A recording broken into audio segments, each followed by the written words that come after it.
All right, then let's begin. Can you see my screen? Mhm. Wonderful. So here I'll be presenting the platform from 2 points of view, from students' points of view and from teachers' point of view. Mhm. So here is what students see when they enter the platform. There are many different topics, as you can see here, assigned, and we have materials that cover grades from 5th to 7th and a part of 8th grade. But regardless of the grade of a student, they can always pick whichever topic they would like to study. For example, if a student is in the 6th grade and they want to close the gap in their knowledge of some 5th grade topics, they're free to try this topic. Or if they want to study something in advance, for example, 6th grader wants to study mathematics, they can also do that. And now I'd like to introduce the topics to show what they consist of. So every topic contains introductory testing, final testing, and several lessons, usually from 2 to up to 6 lessons per topic.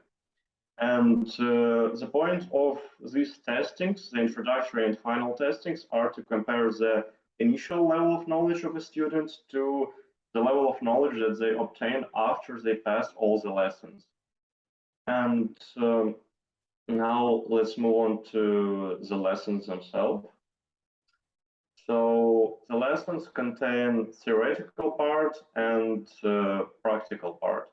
Every lesson starts with theoretical parts, which is video lecture, lecture notes, and some sample tests.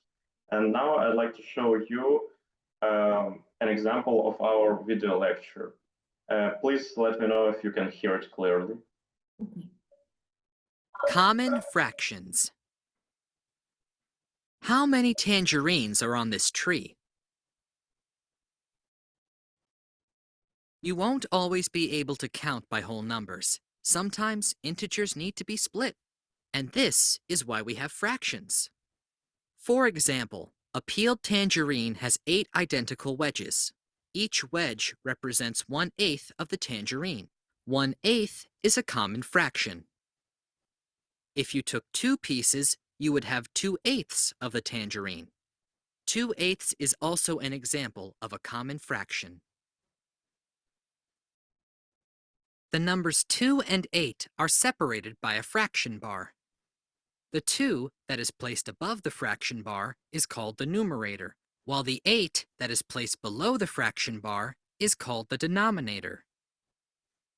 Denominators show how many parts an integer has been divided into, while the numerator shows how many parts have been taken. And after approximately 1 minute of video lecture, it is interrupted by a pop-up question to bring back the student's attention, because according to various research, it takes around 1 minute for students to lose their focus. So this way we're trying to bring them back to the lesson and to kind of wake up. And they have to answer the question, for example, like this, correct? And they may continue watching the video. Usually the video contains several pop-up questions, and as you can see, most videos are here under 5 minutes to make the theoretical part as concise as possible, because we know how hard it is for students to consume new theoretical material, so we try to make it bright, short, and easy. Okay, so after video lectures, students can also take a look at lecture notes. So basically all the important theoretical information gathered in one place to sum up the entire video lecture. And then we also offer some sample tasks. So typical tasks, questions, and the way how to solve them. There are always several sample tasks for each theoretical part. Mhm. And as students begin to do their practical parts, they can always go back to the theory and review lecture notes, examples of tasks, or even watch a video once again. Now, here we are in the practical part. So it always starts with 10 multiple choice questions. And as you can see here, students are given several attempts because we have an educational purpose in this part of theoretical task. And as you can see, if students answer correctly with the first attempt, they get 40 points. If they answer correctly with the second attempt, they get 20 points. And with the third attempt, they get 0 points. Teachers, however, will be able to see whether the student answered correctly from the first attempt. So it doesn't affect the grading system. But the points can be used for more than just grading, about which I'll tell a little bit later. And as you can see here, if a student makes a lot of mistakes, our GIOS Meerkat recommends to go back to the theoretical part to review the video or to review the lecture notes. And now I'll just skip through all these 10 questions. Students have to complete each part of the lesson to get grade for it, so they can skip them.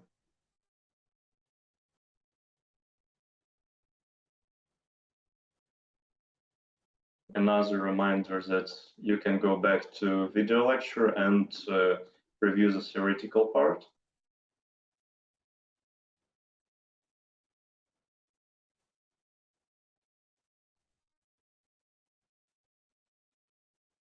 All right. After multiple choice questions, students are offered to complete a matching task. So here is the task. Here are some conditions, 4 conditions more specifically, and 5 options to answer with.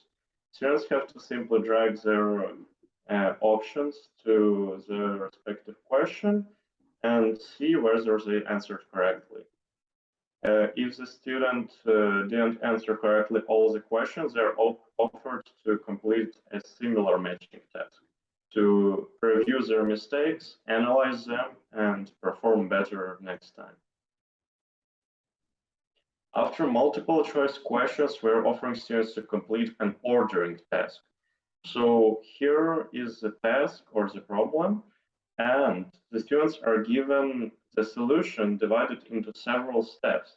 However, the steps have their order mixed up.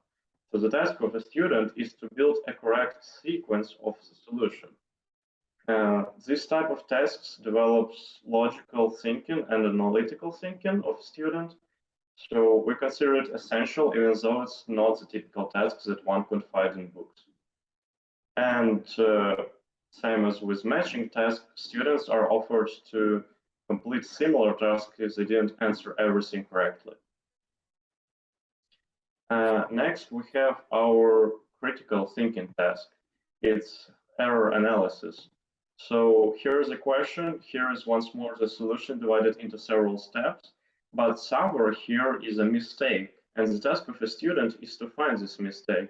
It might be either the definition or some calculations. And after this line, all other lines and other calculations are incorrect. And respectively, the answer is incorrect either. And the task of a student is to find this mistake. This develops critical thinking very well, even though it's not a typical task, but we consider critical thinking essential for everyone, especially in our times, to be able to find the truth, to distinguish it from lie, and to reach success. And the last task that is offered to students is numeric response. So 3 questions where a student has to basically just enter their answers. And for each task, if they made a mistake, they're offered to complete a similar task. And in the end, students can see their overall performance. So as you can see here, I didn't score really well on this lesson. I'd say horrible, to be honest. And students can analyze their performance for each part of the lesson. They can click on see answers to review all of their answers, see the correct answers, once more review the theory, and improve results. Improve results means that students can complete similar lessons So another 10 multiple choice questions, matching task, coordinating task, and so on, and complete similar lesson, yes, but without second attempts. This way, students can improve their scores and also improve their knowledge base. Some more features of our platform. So we have the summary notes tab, where students can find the theoretical material for every lesson. So basically, lecture notes from all lessons instead of searching for some theory or Googling on the internet. Students can just check this tab and find the theoretical part for each lesson that they need. And another achievements tab, I told that points are used more than just for grades. Here students can see their activities, their achievements, their overall stats, their badges for their achievements. And for points, they can also purchase avatars. These avatars are displayed on their profile and also on the leaderboard here. So here students can see their ranking, their score compared to all 100K students on their platform, even more than 100K students. And this competitive aspect, according to our observations, motivates a lot of students to take more lessons, to take extra tasks, and to improve their results, to score better on the leaderboard. And I guess that's it for the students platform. Do you have any questions so far? No. All right, then let's move on to the teacher's dashboard or teacher's cabinet. 1 second. Yes. Paper. Toilet paper? Yes, the dry your hands. Yes, I just bought some yesterday. It's in the closet yes. Okay, sorry. All right. So here's the teacher's dashboard. The first thing that a teacher wants to do is probably to register their students. So a teacher goes to school years of study, choose the grades that they have entered, and they can just copy this link and send it to their students to register their students on the platform. And all registered students will be displayed on this students tab, just like this. And what teachers can do in their cabinet with their students is, of course, assign them some homeworks. 1 second.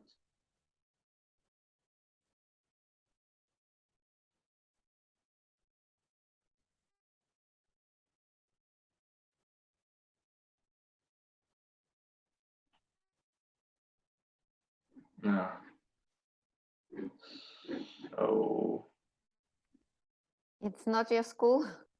I logged into the wrong account. 1 second. Yes, and all students will be connected to one teacher, and teacher can research their results. And now Artem will show you how teacher can do it. Yes. So here I logged into the right account now. Sorry for the delay. Teachers here can see the catalog of lessons that are offered to them. So for example, if a teacher is a teacher of a 5th grade, they'll be offered 5th grade materials. If there are 5th and 6th grades, there will be materials for 5th and 6th grade respectively, and so on.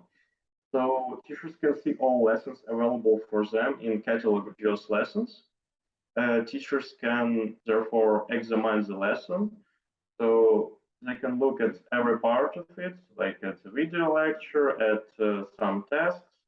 And if a teacher considers this lesson suitable for homework or classwork, they can duplicate it to their own lessons and then edit them. So here, for example, in my lessons, Yeah, here it is. So here's the lesson that I have just duplicated. What teacher can do, they can change the order of tasks. They can delete some tasks that they consider unnecessary. They can edit all the tasks. For example, if you go to multiple choice, I could just click on the task and change the question, change the answers, change the number of answers, and so on. And it is also possible to add your own task. And after editing the lesson, teachers can publish it to their students as home assignment, for example. It is also possible to choose individual students if, for example, a teacher noticed that one student is underperforming or the opposite does better than the entire class. So they can give them some individual assignments by just selecting one student. If it's not the case, teacher just presses all students and the assignment is assigned. And students can see their assignments here at the very top of their profile. What else? Teachers can also create their own lessons from scratch. They'll choose respective categories and add tasks from zero. For example, if teacher wants to add their own video or their own tasks or their own lecture notes, they're free to do so and free to make assignments through creating their own lessons. Another feature is we're offering an overall statistics of grades of all students, and here teachers can see the total number of points by all students, the average number of points, and some individual statistics here in the bottom.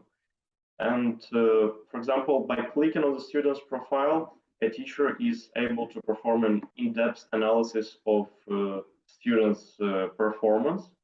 For example, they can examine the lesson and see where are the correct answers, where are the wrong answers, and therefore understand what students struggle with or how well they performed. Another feature is teachers are offered a very convenient converter. So here teachers can choose what tasks they would like to grade. For example, maybe some teachers want to only grade multiple choice tasks, so they only leave multiple choice, put maximum grade. For example, what is the maximum grade in your school? Well, it depends, probably 100. 100, yeah. All right. So, for example, out of 100, and the system will automatically convert the grades according to your system. For example, here a student got 29 out of 100.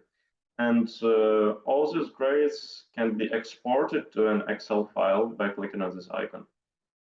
And the last but not least is the most problematic tasks feature. So here is an overall analysis of class performance. So I showed you that teachers can click on each student and examine their performance, see their mistakes. But here's a more group approach.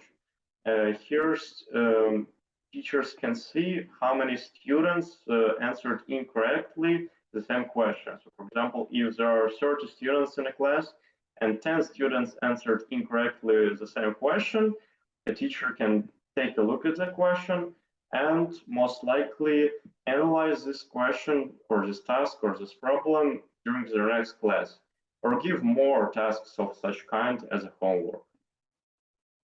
And that was it for now. That's it for students and teachers' cabinets. Do you have any questions? I want to add, so teachers can use all lessons from our electronic material library. Also, they can modify our lessons and create their own lessons from scratch or from our lessons. That's why teacher can realize their creativeness in all ways. And It's very useful digital tool for teachers, and now more than 135 schools in Ukraine and other countries use our GIOS platform in schools, not only in families, but in schools, in classes. Mhm. Yeah. I mean, it's super. I mean, it has all the elements that you really look for when you do something like this, because the grading factor is important, and being able to give students different tasks, and just assigning it to one student is a nice feature, and that's one thing that I will say that we use IXL right now, and it's one thing that IXL doesn't have, is that, like, if you want to just assign it, and not that it's difficult to just give them the number and stuff like that, like what the assignment number is, but then they have to go find it from somewhere else. Whereas if it's already in there, like assigned to the kids, then they already know. I don't have to write it somewhere else for them to know that. So that's also a good feature in that sense. But yeah, I mean, I think I have to, update myself on the, what the curriculum is for fifth, sixth. I mean, right now for fifth and sixth grade, seventh, eighth grade, but I really, it's not me. It's the students as to what, how they do with it and stuff. And so I'd be interested to see how they work with it, how they like it. Mm-hmm. We know about engagement. We compare different groups of fifth graders in our schools, and during 3 months, its engagement increased in 45%. Engagement and academic knowledge, academic results increased by 35%. That's why we propose it to try. To take a free trial, to engage students to try this platform, to see this theoretical part with very short, bright, busy lectures, animated TikTok style lectures, like we say, and then decided what do they want better to write in copybooks, or to solve tasks in these bright topics in their laptops or smartphones. Yeah, copybooks are not, I was just talking to a parent yesterday, and she was like, I don't want my child using any technology. And I'm like, well, this is the wrong school for you then. But, I had explained to her, though, and that, like, you can't get all of the activities, all of the different sample questions and all of that stuff like you can from an app. You can't, it's just impossible to do it like that. And I said, I had explained to her, like,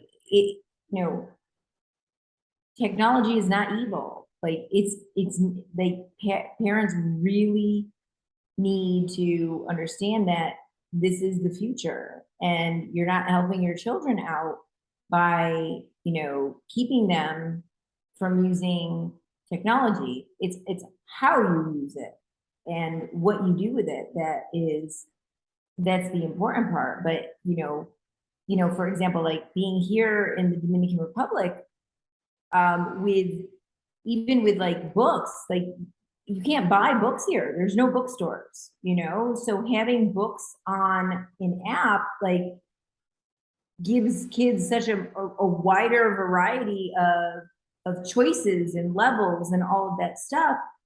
Because if not, what are they going to read? Right? You have to import all those books, and and then you have to pay by the pound and all that. Like, it's crazy. So I'm like, you have to, and I get it. There has to be a balance between the two, but at the same time, like, you know, it's just one of those things that they think they're playing games on a computer all day, and I'm just like, well, it's not like that, you know. But when they see what they do and what they have to do, then it's a whole different story. So, but yeah. Yeah, exactly. 100%, because we don't want to change teachers, move teachers. We want to propose hybrid learning of math with technology and with live people.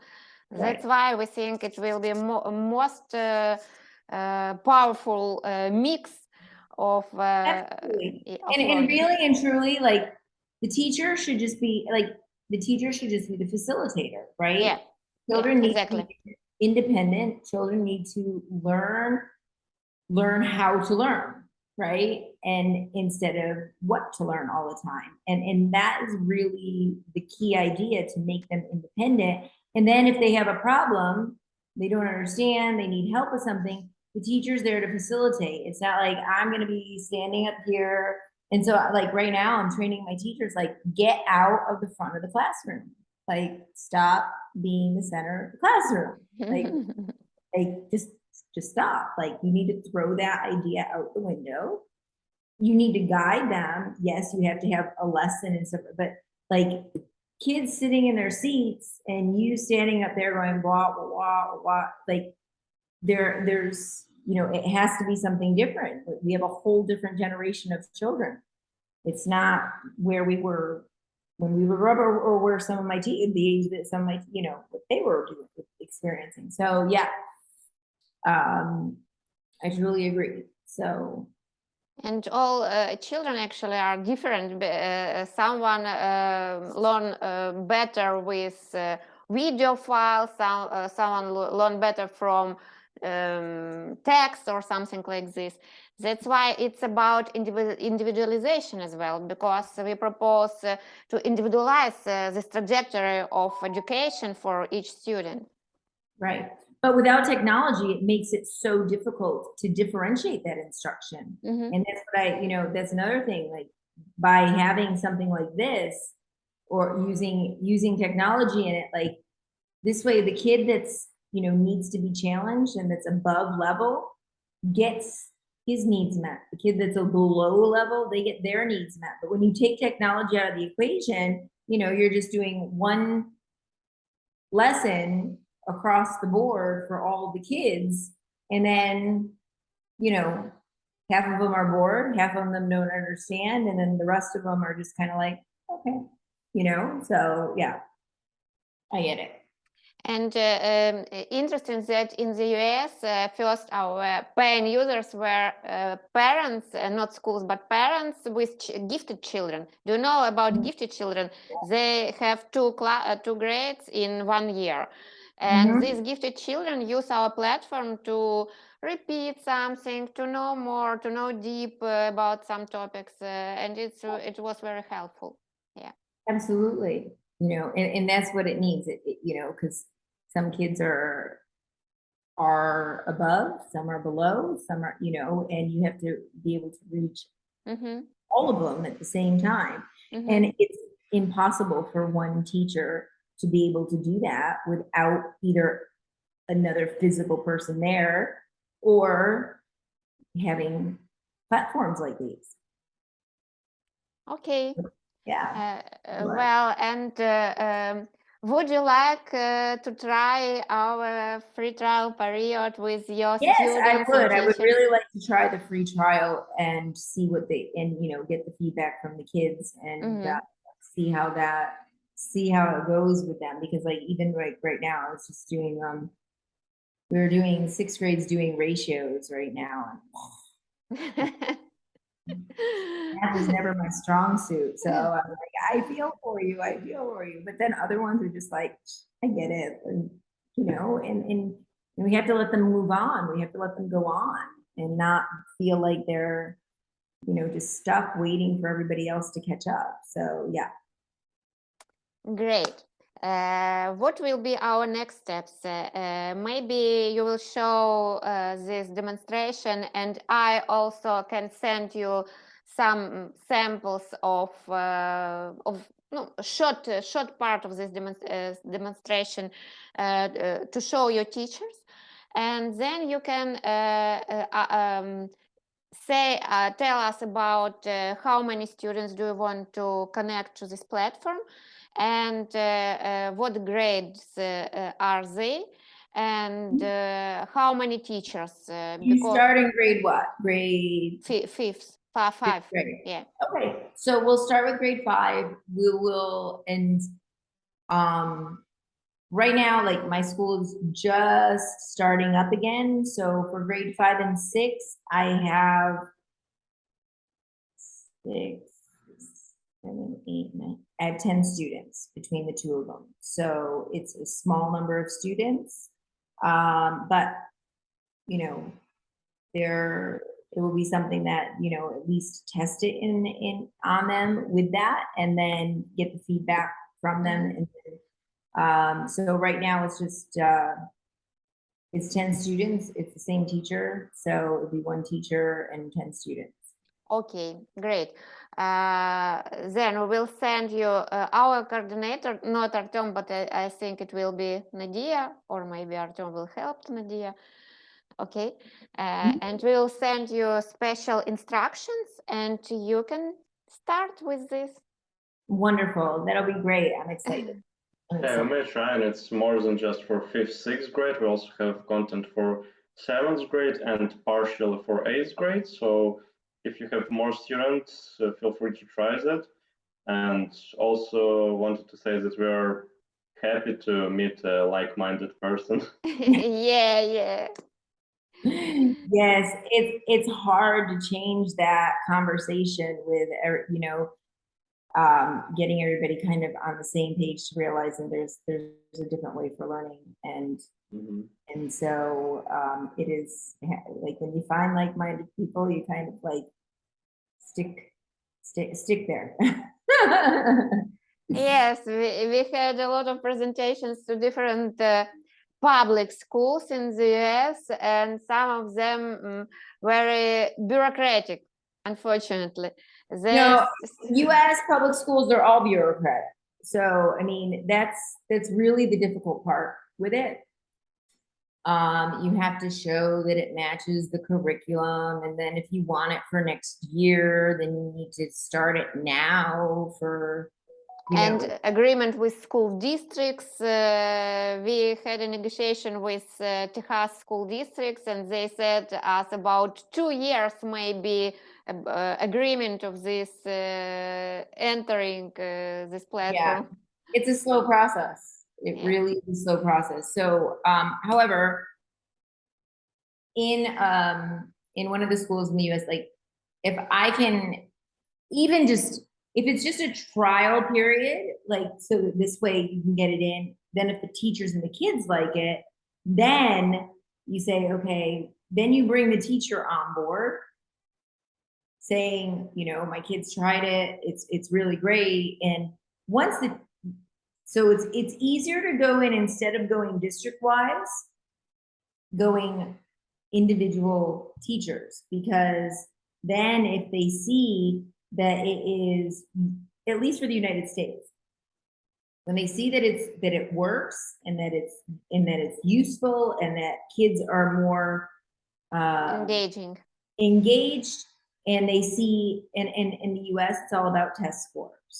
So if they see test scores going up, then, you know, then they'll be like, oh, okay, you know, and then that's good data for you, right? So it's something that, in order to get it passed in the US, you really need like a math teacher to just try it out in their school district. And then for their, so after my kids try this, I have a couple of teachers who are math teachers, and one of them is actually a principal of the school in upstate New York. And so I'm going to show it to them. I'm going to see what they use right now, and then just have them try it out. So great idea. Yes. Yeah, so I think that that's definitely the way to go, because then when you get into one or two, then it kind of, all right, so this is good. And then they talk to the next person, and then they talk to the next person, and then, you know, they talk to the next district or the next principal or the next whomever, or the next teacher. And then it just kind of spirals. So Mhm. yeah, but I think it's great. Yes, here in Ukraine, we started from the same. We started to create community of math teachers, and these math teachers became our ambassadors, and then these teachers proposed our course to their students. It was our path and our way, and now we have a community of more than 4,000 math teachers here in Ukraine. And also another thing you might want to do is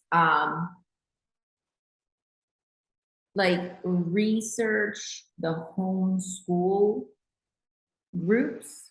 Like there are all these in the United States, different homeschool, they call pods, homeschool conventions, homeschool, like they even have conventions for homeschooling, you know, parents who teach their kids at home.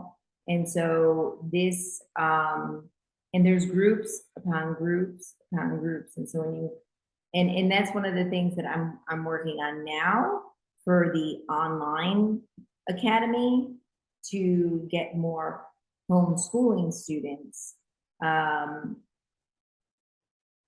who want that piece as well. Now I have virtual students from, you know, other countries of the world, but most of them are sponsored. So so I'm working on, like you guys, working on getting the paid students in there. So then you have the money, so you can help more students that can't necessarily pay for it. But like, so for mine, it's an online, it's like a regular online school. And then they, you know, for those students who live in other countries or travel, or their parents are another, and then they get a US diploma when they graduate. So that's really the, you know, the draw to it is that it provides them the opportunities to then be able to, not that you can't study in the United States when you are, you know, when you graduate from other schools, but it's, you don't have to jump through all of the testing and all of that stuff when, if you do decide you want to study in the United States or whatever it might be that they do. So, so yeah, it's one of those things that for me right now, like it's that finding those homeschooling, and it takes so much time to research all of those people, like who in every state has their homeschool kids and all of that stuff, and working on trying to find those people who, okay, well, we'll partner with you. So those kids are dropping out of school, you get to keep the kids in the class. Like it's all about money and numbers in the United States. So it's like you get to keep the kids in school, you still get the money from the government to support them, but part of that money goes to us so that that your kid is, that your students are doing it online. But it's, even for me, and I'm American, like the red tape is just insane. It really is. It really is. So, but you know, persistence and perseverance. Yes. Yeah. We try to do our best, and we will be persistent. Yes, of course. Right. That's right. So very good. Well, thank you so much for, you know, doing this with me, and I'm looking forward to having my students try it. Okay, I will send you this record today evening maybe, and then we will communicate about entering your students to our platform, and we will send you all passcodes and all instructions. Wonderful. Thank you so much. Thank you. It was Yeah. a pleasure to meet with you today. Bye-bye. Bye-bye. Have a nice day. You too. Bye-bye.